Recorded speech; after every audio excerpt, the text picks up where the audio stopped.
नमस्कार, मैं Rakesh Kumar, teaching expert Rakesh sir YouTube channel में आपका स्वागत है। जैसा कि आप जानते हैं कि मैं प्रतिदिन एनसीईआरटी सीरीज कर रहा हूं। 6th क्लास के ज्योग्राफी की किताब को हमने समाप्त किया, उसमें कुल 8 चैप्टर थे, समाप्त किया। कल हमने जो है 7th की शुरुआत की है, 7th क्लास ज्योग्राफी की शुरुआत की, और उसमें मैंने पहला चैप्टर पर्यावरण यानी धरती के ऊपर जो आवरण है, हमारे आसपास के जो आवरण है, उसको हमने पढ़ा। आज सेकंड चैप्टर की बारी है और इस चैप्टर का नाम है हमारी पृथ्वी के अंदर, इनसाइड आवर अर्थ। अब इनसाइड आवर अर्थ में आपके दिमाग में एक बात उठेगी या उठना भी चाहिए। एलियन की बात आपने सुनी होगी, है ना? आसमान से, स्पेस से एलियन आ सकते हैं। तो क्या धरती के नीचे भी कोई ऐसे मानव की कल्पना की जा सकती है? इस पे हम विचार करेंगे कि आखिर धरती के नीचे है क्या।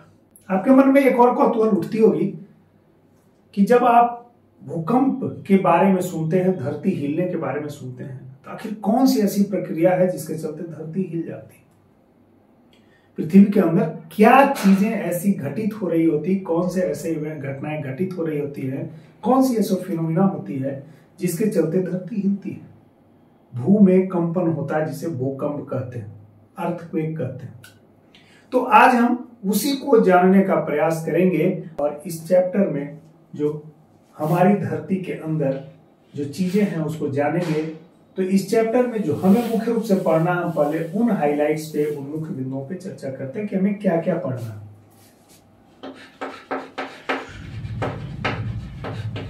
Main points of this chapter. इस अध्याय के यानी हमारी पृथ्वी के अंदर जो चैप्टर है इनसाइड आवर अर्थ, इसके जो मेन पॉइंट्स है, हमें क्या क्या पढ़ना है हम उसको देखते हैं। पहला,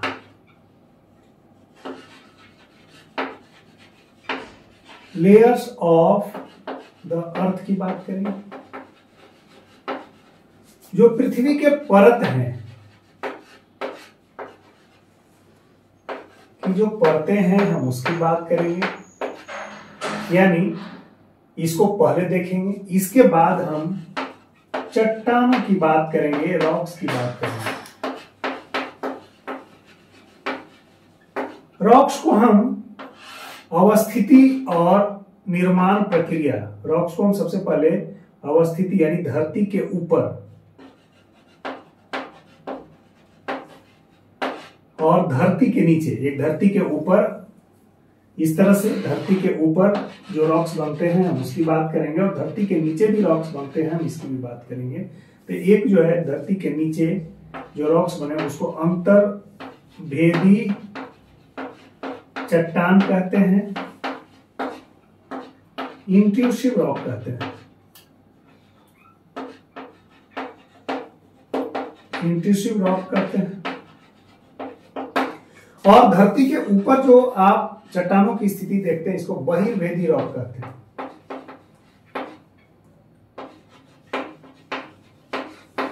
बहिर्वेदी चट्टान कहते हैं। एक्सट्रूसिव,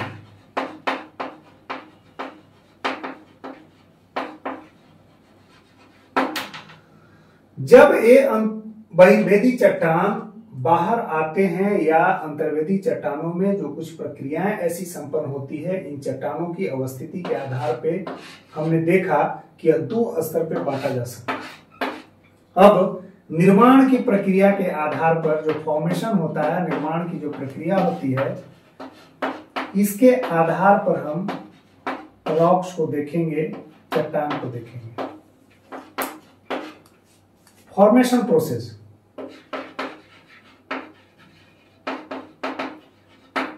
इस फॉर्मेशन प्रोसेस के तहत अगर हम रॉक को देखें तो 3 भागों में बांटा जा सकता है। पहला, आग्नेय चट्टान,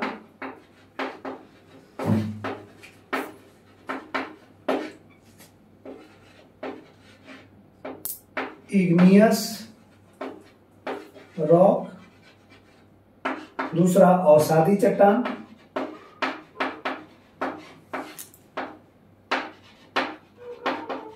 sedimentary rock. Sedimentary rock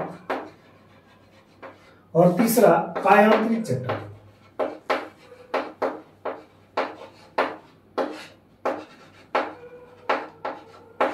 metamorphic rock, metamorphic rock. और चौथा जो पॉइंट हम इसमें देखेंगे वह है शैल चक्र, रॉक साइकिल।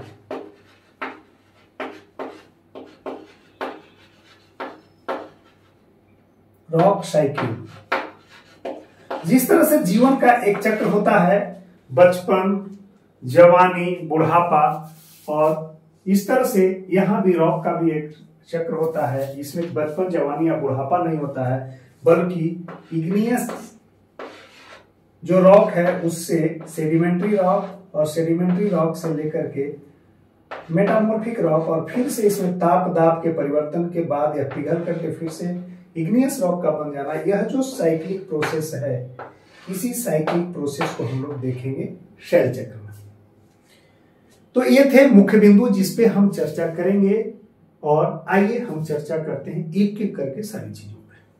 तो आइए जानते हैं पृथ्वी के परतों के बारे में, और सबसे पहले इसे समझते हैं कि आखिर पृथ्वी की परतें कैसे बनती हैं और क्या है।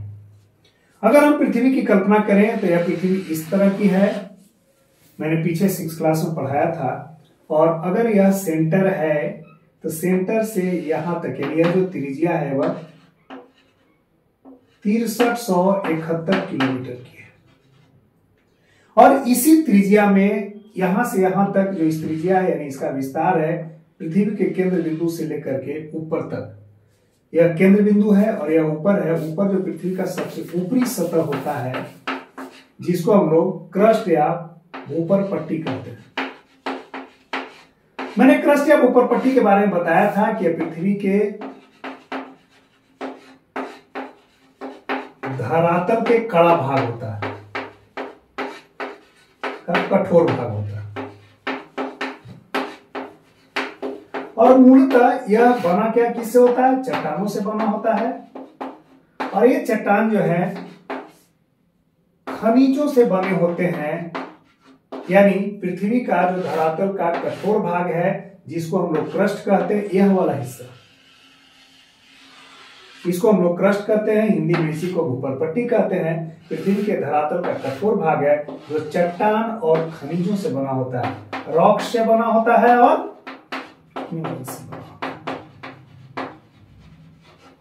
पृथ्वी के हम लेयर्स की बात कर रहे हैं तो हमने कहा कि यह केंद्र बिंदु है, और केंद्र बिंदु से अगर इस इनर पॉइंट सर्कुलर फॉर्म में यह अर्थ है तो इस केंद्र बिंदु से लेकर के सतह तक की जो दूरी है जिसको आप गणित की भाषा में त्रिज्या कहते हैं, रेडियस कह सकते हैं, और इस रेडियस त्रिज्या का जो लेंथ है वह 6371 किलोमीटर है। यानी अगर हम क्रस्ट से कोई पाइप डाल करके बोरिंग करना चाहें और सेंटर पॉइंट तक पहुंचना चाहें तो हमें 6371 किलोमीटर की जो है लंबी पाइप डालनी होगी, जो कि संभव नहीं है। अब क्यों संभव नहीं है हम इसकी बात करेंगे। तो एक तो यहां जो है सबसे ऊपर का हिस्सा जिसको हम लोग पहला लेयर क्रस्ट को कहते हैं, CRUST, इसको हिंदी में ऊपर पट्टी कहते हैं। यह पृथ्वी के धरातल का कठोर हिस्सा है, चट्टान और खनिजों से बना होता है। अब इसके बारे में आपको लगेगा कि आखिर इसकी मोटाई कितनी होती है, कितना जो क्षेत्र है कितनी मोटाई में यह लेयर जो है होता है। तो अगर हम इस लेयर की बात करें तो यह लेयर इस तरह का होता है, और इसकी मोटाई यह जो लेयर है इस तरह की होता है जहां पर महासागर पाए जाते हैं। यहां से यहां तक अगर मान लीजिए कि यह महाद्वीप की स्थिति है और यह मान लीजिए महासागर की स्थिति है, तो जहां महासागर पाए जाते हैं वहां पर क्रस्ट की मोटाई जो है, यहां महासागर पाए जा रहे हैं और यहां महाद्वीप हैं, तो महाद्वीप की स्थिति में जहां पर महाद्वीप पाए जाते हैं, कॉन्टिनेंट्स पाए जाते हैं, वहां पर क्रस्ट की जो मोटाई है वह 35 किलोमीटर तक होता है, और जहां महासागरीय क्षेत्रों का विस्तार है, यानी महासागर है, ओशन है, वहां जो क्रस्ट की मोटाई है, थिकनेस ऑफ क्रस्ट जो है वह 5 किलोमीटर है।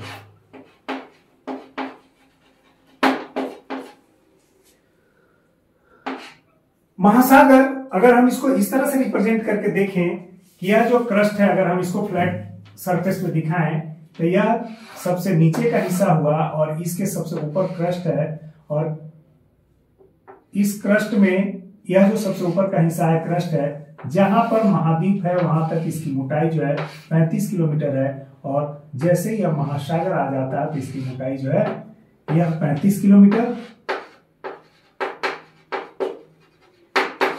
क्योंकि यहां महाद्वीप का विस्तार है, महाद्वीप इस पे स्थित होते हैं, कॉन्टिनेंट्स, और यहाँ सागर है, महासागर है, ओशन है, तो ओशन किसी बेस पे, पानी किसी बेस पे टिका हुआ, तो क्रस्ट का यहाँ जो मोटाई है वह केवल 5 किलोमीटर है। ये महासागर है और महासागर जिस बेस पे टिका हुआ वह क्रस्ट है, वह क्रस्ट कितना किलोमीटर है? केवल 5 किलोमीटर मोटा। आपको अब स्पष्ट हो गया होगा कि यह किस तरह से बना हुआ है।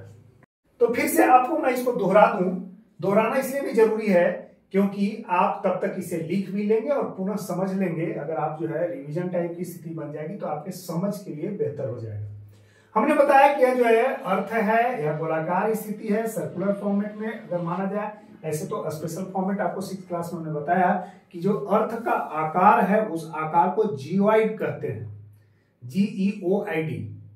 यह भूआब के, इसको हिंदी में भूआब कहते हैं। अगर हम समझने के लिए इस अर्थ को सर्कुलर शेप में ले, यानी वृत्ताकार रूप में लें, तो वृत्त का केंद्र और भूपरपट्टी तक की जो बीच की दूरी होगी वह त्रिज्या के रूप में जाना जाएगा, और यह जो है 6371 किलोमीटर है।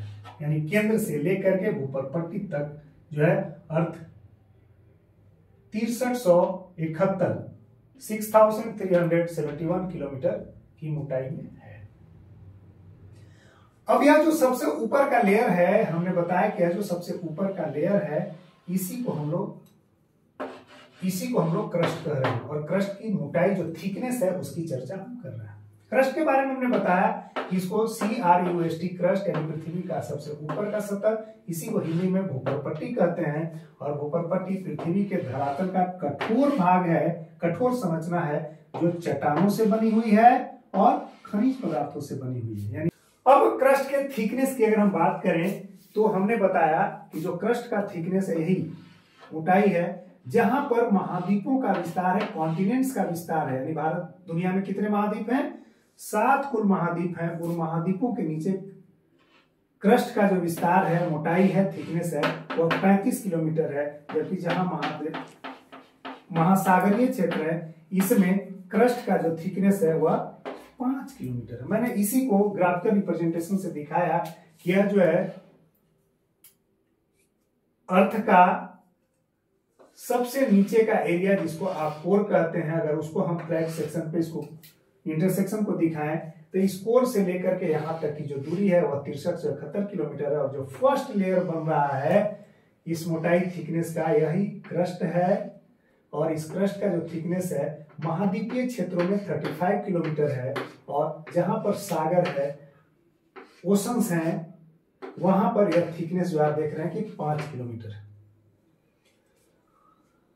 अब थिकनेस में आपने देखा कि महासागरीय और महाद्वीपीय भागों में क्रस्ट के थिकनेस में अंतर है, इसे आपको नोट कर लेना चाहिए। जहां भी महाद्वीपों का विस्तार है, धरती के जिस क्षेत्रों में महाद्वीपों का विस्तार है, यानी दुनिया के में 7 महाद्वीप है, उस महाद्वीप के क्षेत्रों वाले विस्तार में जो क्रस्ट की मोटाई है, यानी पृथ्वी के जो फर्स्ट लेयर की मोटाई है वह 35 किलोमीटर है। थिकनेस ऑफ क्रस्ट कितना? 35 किलोमीटर। जबकि ओशनिक रीजन में, महासागरीय रीजन में, यह थिकनेस ऑफ क्रस्ट जो है वह 5 किलोमीटर है। लगभग 7 गुने का अंतर है महासागरीय और महाद्वीपीय क्षेत्रों में क्रस्ट के थिकनेस में। 7 × 5 = 35 है कि ये जो क्रस्ट का निर्माण कैसे हुआ, उसमें कौन से खनिज, कौन से मिनरल्स जो है पाए जाते हैं और कैसे उसका निर्माण हुआ। अगर हम इसको देखें तो जो क्रस्ट बना है,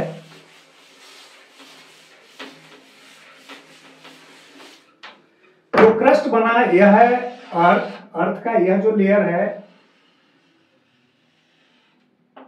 यही लेयर क्रस्ट का है।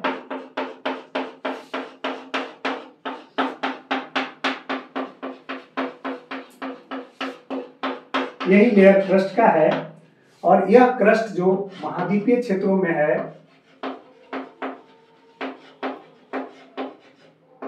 महाद्वीपीय क्षेत्रों में जो क्रस्ट है वो परपट्टी है।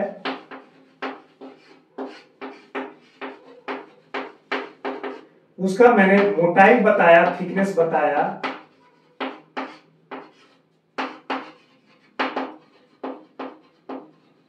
वह मैंने 35 किलोमीटर बताई। यह यहां जो इतने मोटाई का भूपरपट्टी है, इसका निर्माण, इसका जो फॉर्मेशन हुआ है, निर्माण हुआ है, जो बनने की प्रक्रिया है, उसमें इस निर्माण में, फॉर्मेशन में दो प्रकार के खनिज पाए जाते हैं। दो प्रकार के खनिज पाए जाते हैं, यानी यह दो प्रकार के मिनरल से बना है। और इसी मिनरल्स के, यह कौन कौन सा मिनरल्स है? सियाल, यानी सिलिका और एल्युमिनियम। सियाल को अगर हम देखें तो यह है सिलिका और एल्युमिनियम।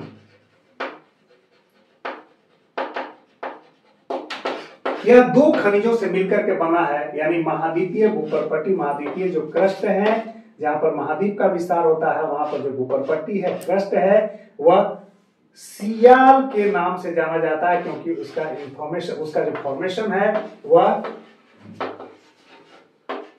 सिलिका और एल्युमिनियम से बना है। तो इस क्रस्ट को हम लोग क्या कहते हैं? महाद्वीपीय क्षेत्र में जो भूपरपट्टी है, जो क्रस्ट है, उसको हम लोग सियाल के नाम से जानते हैं। अब इसी तरह से मैंने बताया कि अगर हम इसको इस तरह से देखें तो सबसे ऊपर का जो भाग है वही क्रस्ट है। महाद्वीपीय क्षेत्रों में इसका विस्तार मैंने बताया कि यह जो है 35 किलोमीटर है, और यह जो क्रस्ट का निर्माण हुआ है, यह महाद्वीपीय क्षेत्र है, कॉन्टिनेंटल एरियाज है। और यहाँ पर जो क्रस्ट का निर्माण हुआ है, क्रस्ट का जो फॉर्मेशन हुआ है, वह दो मिनरल से हुआ है, और इसी को हम लोग सियाल कहा। इसी तरह यह महासागर है, यह ओशन है, और ओशन में हमने देखा जो क्रस्ट है वह 5 किलोमीटर थिकनेस में है, और यह जो क्रस्ट यहाँ निर्माण हुआ है वह सीमा है। सीमा को हम लोग फुल फॉर्म देखेंगे, सीमा, SIMA। SI मतलब सिलिका और MA मतलब मैग्नीशियम। मैग्नीशियम।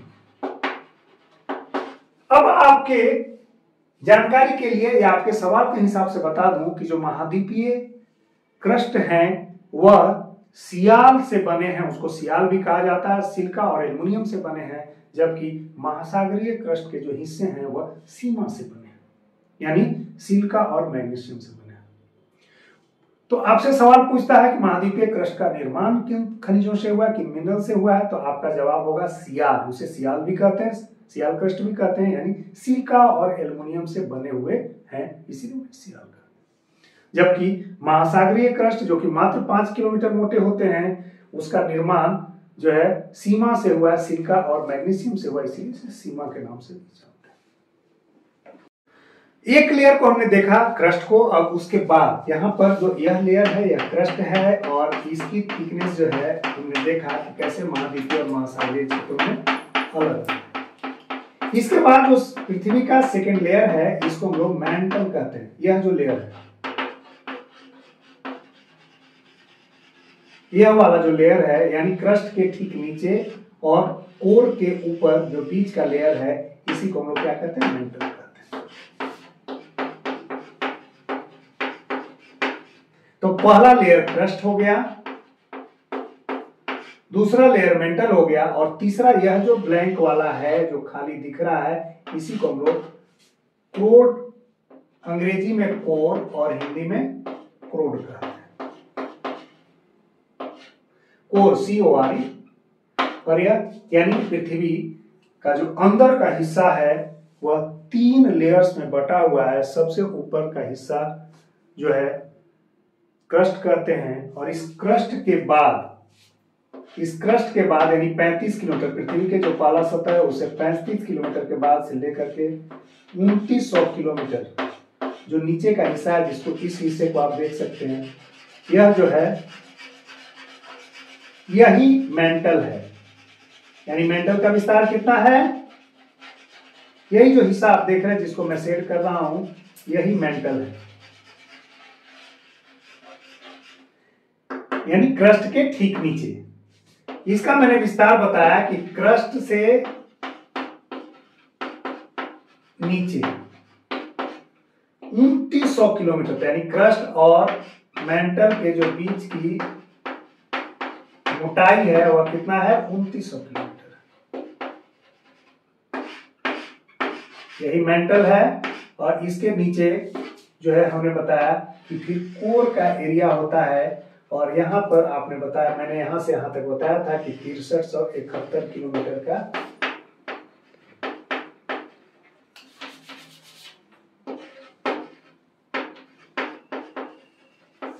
तो 6371 किलोमीटर में जो टोटल है, इस सेंटर पॉइंट से लेकर के इसमें 35 किलोमीटर क्रस्ट का, इस 35 के ठीक नीचे जो यह वाला एरिया है, यह क्रस्ट से ठीक नीचे जो यहां तक का एरिया है, अगर हम इसको इस रूप में देखें तो यह जो एरिया है यह यहां से 2900 किलोमीटर के थिकनेस में मेंटल है।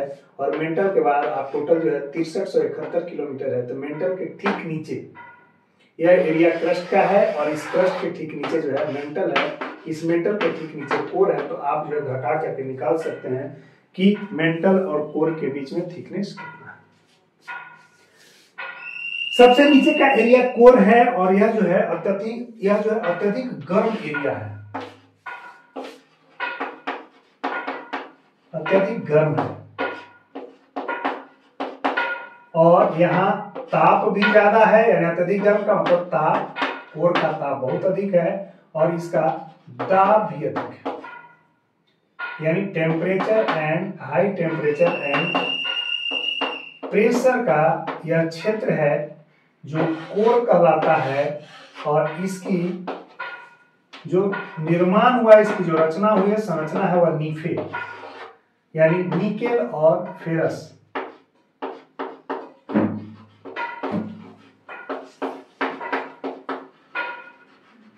ये दोनों का शॉर्ट फॉर्म है।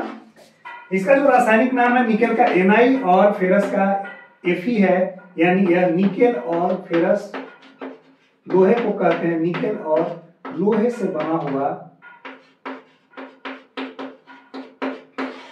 यह जो क्षेत्र है, जो पृथ्वी का सबसे गर्म क्षेत्र है, जो सबसे इनर लेयर है, इसी को हम लोग क्या कहते हैं, इसी को हम लोग कोर कहते हैं। CORE कोर का। यानी यह उबलता हुआ, जो बिल्कुल उबलता हुआ मतलब गर्म, काफी हॉट, चूंकि टेम्परेचर भी ज्यादा है और प्रेशर भी ज्यादा, इसीलिए एक ठोस संरचना है जो लोहे और निकेल के बने हुए हैं। इसी को हम कोर कहते हैं। इस तरह से हमने पृथ्वी के तीनों लेयर्स को देखा। मैं फिर से एक बार समझा दूं, यह जो लेयर है, यह शेडेड लेयर है, यह कोर मेंटल का है, और इसके नीचे जो यह है, यह कोर का है। कोर का निर्माण जो है नीफे से हुआ है, और यह निकेल और फेरस दो खनिजों से, दो धातुओं से बने होते हैं। और यह जो है काफी कठोर संरचना है। यहाँ पर सबसे ज्यादा टेम्परेचर और सबसे ज्यादा प्रेशर की स्थिति